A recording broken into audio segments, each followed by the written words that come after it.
Shalom semuanya, ya salam hormat buat yang belum kenal.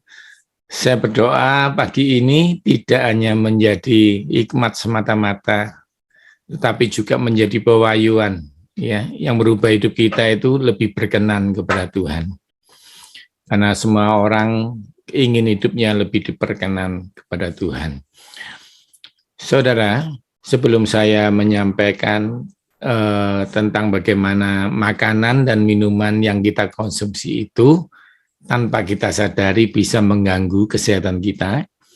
Saya akan mengasihkan sedikit supaya bukan hanya kesehatan kita yang dibangun, tetapi roh dan jiwa kita juga dibangun. Saya akan bicara 5 menit sampai 10 menit tentang pertumbuhan perkenan supaya roh dan jiwa kita lebih berkenan Tuhan.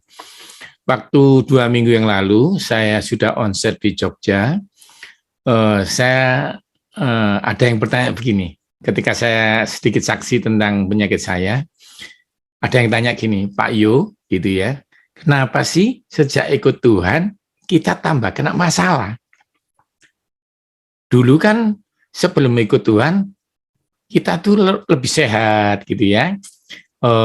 Yang nggak ada masalah ekonomi, keluarga, itu dialami beberapa orang sehingga dia bingung, kenapa sejak ikut Tuhan ada saja, gitu ya. Terus Tuhan tuh memberi saya hikmat untuk menjawab ini, ya gini. Sebenarnya kita itu memang nggak boleh bersukut-sukut sama Tuhan. Kenapa sih? Tuhan itu bukan penyebab masalah, tetapi Tuhan itu jawaban masalah. Yang setuju katakan amin. Nah, tapi masalahnya begini. Dia merasa sejak ikut Tuhan, kok sakit gitu.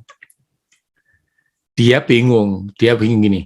Kenapa Pak Yu dulu terkenal sehat, sejak tambah hebat melayani Tuhan, tambah meninggalkan banyak pekerjaan duniawi, malah Pak Yu aneh, bahkan di lab saya sempurna, tidak ada penyakitnya.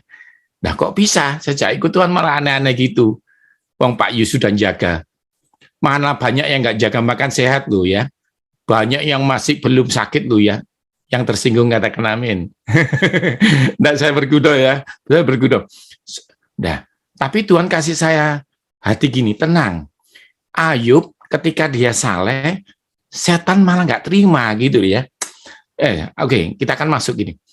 Jadi saya dikasih pengertian Tuhan gini. Coba tanya orang itu sakit kanker gitu loh ya. Dia dulu jaga makan, nggak kena kanker. Hidupnya selingkuh, nggak kena kanker. Sejak dia setia sama Tuhan, kankernya muncul gitu ya. Nah, saya ngomong gini sama dia. Tuhan kasih jawaban gini, ini dengarkan saudara ya. Ini pasti jadi berkat buat kita semua.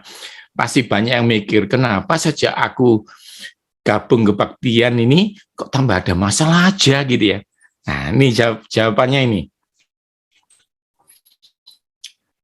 Kalau saya disuruh tanya sama Tuhan kepada dia, Pak, Bapak sakit kanker kan di rumah sakit? Iya. Apakah teman-temannya yang banyak kena kanker kan juga di rumah sakit? Iya, Pak. Bapak di rumah sakit kena kanker sendirian atau banyak buahnya, Pak? Nah, saya tanya, kira-kira temanmu itu Kristen nggak?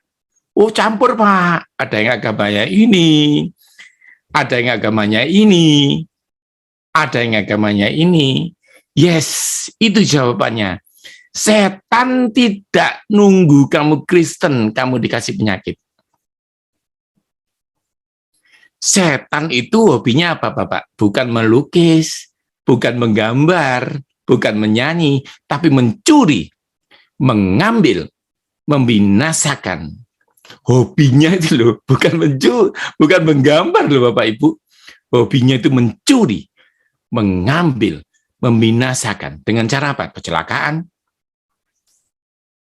penyakit, perceraian, penghancuran, apapun pokoknya hancur. Jadi Kristen tidak membuat Anda kena, karena setan itu hobinya menyerang semua orang. Maka orang itu tak tanyain, apakah di rumah sakit yang kena kanker cuma Kristen? Enggak, Pak, yang nyembah patung juga kena. Agama sepupu juga kena, Jadi ingat, setan itu tidak nunggu Anda, Ron. Coba, Anda ingat-ingat yang ikut di Zoom. COVID itu tanya enggak, Cik, kamu pendoa ya? Enggak, dia enggak tanya COVID itu. Jadi ini kan, tapi sejak engkau ikut Tuhan, nah dengarkan nih, sejak engkau ikut Tuhan, engkau punya pengharapan. Tepuk tangan dulu buat Tuhan ya. Jadi gini, misalnya nih, yang lumpuh di rumah sakit di Surabaya loh ya, 700 orang yang lumpuh. Agamanya macam-macam. Tapi tahun ini yang bisa berjalan Pak Yohanes anak Tuhan. Tepuk tangan dulu dong buat Tuhan. Jadi gini ya, yang kena lumpuh, kena kanker, kena diabetes itu banyak. Nggak nunggu Anda Kristen, nggak nunggu Anda salah. Tetapi di dalam Tuhan ada pengharapan. Sekali lagi deh tepuk tangan buat Tuhan Yesus ya, supaya nama Tuhan ditinggikan. Jadi Bapak Ibu, kalau engkau lagi mengalami masalah, jangan pernah tanya. Saya sharing ya, saya pernah tanya sama Tuhan, Tuhan aku salah apa? Saya berguru ya, jawaban Tuhan untuk saya pribadi loh, bukan buat Anda ya. Saya tanya gini, Yohanes, misalkan saya kasih ilustrasi. Kalau orang nggak percaya sama saya, nggak apa-apa. Tapi kalau Mega, istri saya nggak percaya, itu kebangetan. Jadi Tuhan ngomong gini, Yohanes, kalau orang-orang masih ikut ibadat setahun 2 tahun tanya, aku salah apa, nggak apa-apa. Kok kamu Yohanes anakku yang kukasih tanya, kelasmu hamba Tuhan kok tanya? Duh Tuhan, salah saya apa? Dijawab Tuhan lucu ya, jangan tertawa ya, lucu jawabannya. Salahmu satu, kebanyakan tanya. Nah, saudara, jadi sekelas kita anak Tuhan yang sudah ikut Tuhan begini, pagi-pagi, malam-malam ikut Zoom, jangan tanya, karena tanya itu menunjukkan kurang percaya. Yang tersinggung katakan amin.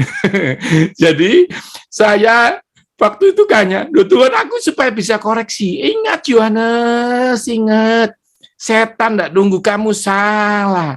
Tapi tenang, hobinya setan mencuri, mengambil. Tapi kamu tahu hobiku? Hobiku menyelamatkan kamu. Aku ini juru selamatmu. Tepuk tangan buat Yesus, saudara. Ingat ya, kalau setan ngerjain saudara, karena dia punya hobi, Yesus juga punya hobi menolong saudara. Dulu, sekarang, dan selama-lamanya. Kalau orang lain ditolong, saya juga, gitu ya lagunya ya. Ingat itu. Kalau Pastor Yongki ditolong, kalau Pastor Yohanes ditolong, kalau Pastor Daniel ditolong, saya juga. Itu penting. Karena Tuhan tidak pernah membeda-bedakan orang. Tuhan mengasihi. Tuhan mengasihi kita semua. Itu penting. Itu yang pertama yang mau saya sampaikan. Jadi ingat ya, tema pertama pagi ini, jangan berkeluh kesah kepada Tuhan, jangan menyalahkan Tuhan, karena Tuhan itu bukan penyebab masalahmu, tapi Tuhan itu jawaban masalahmu. Dalam Tuhan ada pengharapan. Duh Pak, tapi yang jahat kok masih sehat? Pak, yang jahat kok tambah kaya? Bukan, itu triknya setan. Setan itu penipu. Nanti ujung-ujungnya setelah kata Tuhan gini, jangan iri sama orang fasik. Waktu kamu noleh, dia sudah lingsut seperti rumput. Anda lihat nggak? Saya nggak nyebutkan nama ya. Di Indo, orang yang berkuasa hebat-hebat, akhirnya hilang semua. Jadi setan bilang gini, nanti kalau orang itu bilang, duh setan aku kok juga kena, aku kan jahat. Ya memang aku penipu. Yang baik ku serang dulu karena target utama. Halo, kalau Anda dalam Tuhan, Anda meresahkan neraka, ada target utama, wanted. Tapi yang jahat, tetap setan itu penipu. Jangan berpikir enak jahat ya, sehat-sehat. Enak makan salare, sehat-sehat. Tetapi ketika engkau hidup benar, engkau punya Tuhan, engkau punya pengharapan. Jangan lihat Ayub dipulihkan loh ya. Ayub hidupnya saleh. Kalau saya jaga makan, orang tanya, Pak kok cepet pulih Pak? lumpuh itu tahunan nih Pak. Enggak, karena saya jaga makan, tidak bersalah dengan manusia, juga tidak bersalah dengan Tuhan. Itu penting. Yang kedua yang mau saya sampaikan, nah gini nih.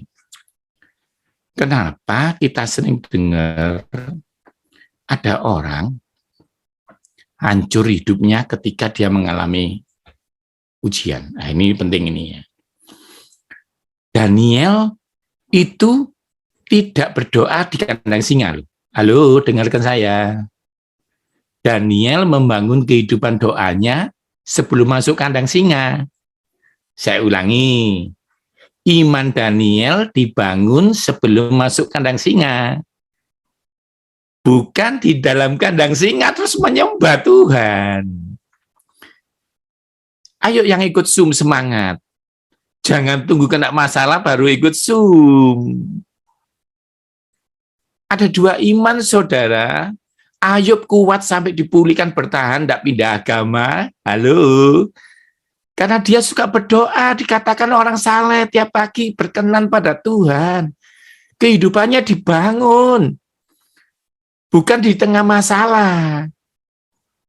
Tapi sebelum kena masalah, ayo semua semangat ikut Zoom. Semangat ibadah. Yang setuju angkat jempol.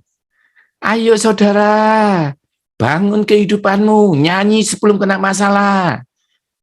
Sorry ya, memberi sebelum bangkrut. Sorry. Perpuluhan sebelum Anda hancur diserang belalang. Hidup setia sebelum cerai, gitu ya. Jadi, sorry. Ini Tuhan sangat kuat pagi ini.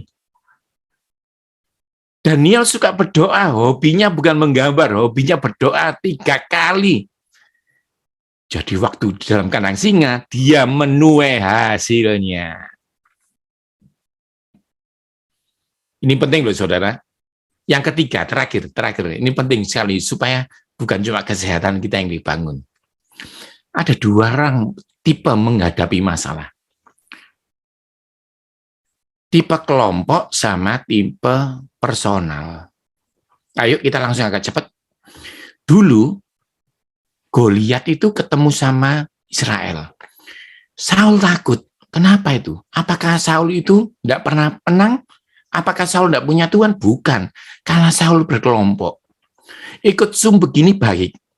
Ikut Zoom begini sempurna. Tetapi Anda kalau nggak ada Zoom, 23 jam setelahnya, Anda harus membangun hidupmu dengan Tuhan sendiri personal. Tak ulangi lah ya. Kebaktian itu bagus. Beribadah bersama bagus, tapi 22 jam berikutnya Anda harus bilang gini, Yesus selamat pagi, Yesus aku mau kerja, supaya kehidupan pribadimu ada. Karena ini contoh. Ayo kita lihat sebentar, kita selesai, kita masuk kesehatan. Waktu Goliat datangi orang Filistin, kata orang Goliat itu, kata Filistin itu, aku menantang hari ini barisan Israel, berikan kepadaku seorang supaya kami melawan seorang. Jadi Goliat tahu kalau rame-rame Saul hebat ya. Ketika Saul dan segenap orang Israel mendengar perkataan itu, cemaslah mereka dan sangat ketakutan. Ayo Saul, 1 lawan 1, kalau berani lawan aku, jangan kelompok-kelompok. Anda baca ya, 17 ayat 16, orang Filistin itu maju mendekat pagi dan petang, pagi dan sore. Demikianlah tampil 40 hari lamanya. 40 hari lamanya Saul cemas.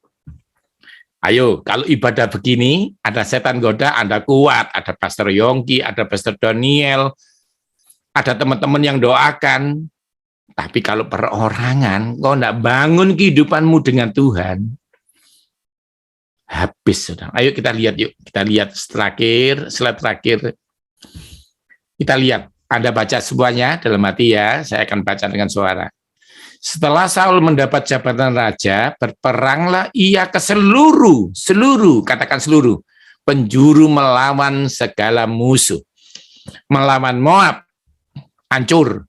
Bani Amon, hancur, kalah. Edom, kalah. Raja-raja negeri Soba, kalah semua. Orang Filistin, katakan Filistin. Filistin yang hari ini menyerang dia pernah dikalahkan. Dan kemanapun ia pergi, ayo kita baca sama-sama, ia selalu mendapat kemenangan.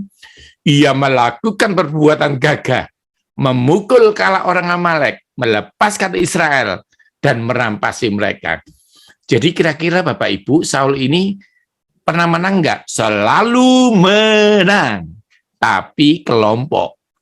Tapi bareng-bareng ketika ditantang 1 lawan 1, berani enggak kamu sama saya? Cemaslah hatinya. Saudara kalau di Zoom gini ditantang menyakit, tenang. Pastor Yonggi bilang, Yehova Rafa. Kalau Anda bilang, Pak ekonomi saya lemah, saya bilang, Yehova Jireh. Anda kuat. Tapi kalau sendirian, nangis. Sorry ya, saya mau ngomong ini detail. Saya waktu ngalami lumpuh sendirian di kamar. Tapi, sorry ya, saya bukan sombong, ini sharing. Papi saya ngajar mami saya, Han, Tuhan itu ada di kelompok, tapi juga ada di perorangan. Tuhan itu ada di gunung, Tuhan juga di lembah kedalaman. Dia Tuhan yang sama. Saya membangun kehidupan saya rohani pribadi, supaya saya 1 lawan 1 tetap menang. Dan Tuhan buktikan saya sembuh. Saudara, tolong saudara, bangun kehidupan pribadimu dengan Tuhan. Sorry ya, Zoom ini bagus, karena engkau harus ikut Zoom untuk menambah pengetahuan akan Tuhan. Jangan ikut punya masalah baru ikut Zoom. Tetapi 20 jammu ingat, sisanya ikut Zoom. Engkau harus membangun, Yesus tolong saya, Yesus bantu aku, Yesus tolong kerjaanku. Nah, oke, kita akan masuk di kesehatan. Semoga Anda diberkati. Oh ya, ini ada slide lucu ya, saya bikin sendiri. Saul dalam berperang selalu kelompok. Saul menang, tapi imannya iman kelompok. Ya, kita lihat Daud yuk. Daud berkata kepada Saul, hambamu ini biasa mengembalakan sendirian kambing domba ayahnya apabila datang singa dan beruang yang menerkam seekor domba dari kawanannya. Aku sendirian akan mengejarnya, aku sendirian akan mengajarnya dan melepaskan domba dari. Dan apabila menyerang aku panggil Tuanku, maka Tuanku menolong aku sendirian menangkap canggutnya, sendirian menghajarnya, dan sendirian membunuhnya. Yang diberkati Tuhan, tepuk tangan dong buat Tuhan, saudara. Jadi, Daud sendirian dengan Tuhan. Saul berkelompok dengan Tuhan. Semoga Anda diberkati ya. Yang diberkati angkat jempol ya, biar saya terlihat tangan-tangan yang diberkati Tuhan. Ingat saudara, sekarang kita akan belajar kesehatan, tapi supaya tadi menjadi pewahyuan ya, bahwa ingat yang saya ulangi ya, yang pertama, hidup dengan Tuhan, berdoa dengan Tuhan, ya, dengan sungguh-sungguh sebelum kena masalah. Ikut Zoom, ikut ibadah, ikut firman, dengarkan suara gembala sebelum kena masalah. Lalu jangan membangun cuma iman kelompok. Itu bagus, tapi lanjutannya 20 jam panggil Tuhan. Kalau di Zoom ini, pendetanya manggil Tuhan, Anda amin. Tapi kalau sendirian, ya Anda yang panggil Tuhan. Sorry, saya tidak mengajari. Anda boleh nggak setuju dengan saya. Tapi yang diajarkan mami saya tiap pagi ini, selamat pagi Roh Kudus, selamat pagi Yesus, selamat pagi Tuhan. Paling enggak engkau menyapa Tuhanmu. Malam hari, selamat malam Yesus, selamat malam Roh Kudus, saya mau tidur. Amin. Itu dari kecil saya diajari. Kalau anakmu sudah melakukan ini, tenang. Karena kalau kita sudah bisa kembali ke surga, kalau anak kita sudah mengenal Tuhan, seperti kita mengenal Tuhan. Saya ulangi orang tua, bapak-bapak, ibu. Anda bebas tugas. Bukan kalau sudah khotbah, bukan sudah ke penjara. Tapi kalau sudah bikin anakmu, kata mami saya, loh sorry ya, ini nggak ada ayatnya. Kata mami saya gini, kalau Yohanes, kamu boleh selesai tugas. Bukan kalau sudah belikan rumah Sean, bukan sudah membuat dia kuliah, tapi sudah membuat Sean mengenal Tuhan seperti engkau mengenal Tuhan. Karena itu hidupmu harus baik, Yohanes, supaya dia gampang mengenal Tuhan yang baik. Bapak Ibu jangan tersinggung ya. Anda harus jadi orang baik. Untuk apa? Supaya anakmu mengenal Tuhan dengan gampang. Oh, gampang. Bapak itu gini sifatnya, karena Bapak saya juga baik. Oke, kita akan percepat masuk di kesehatan.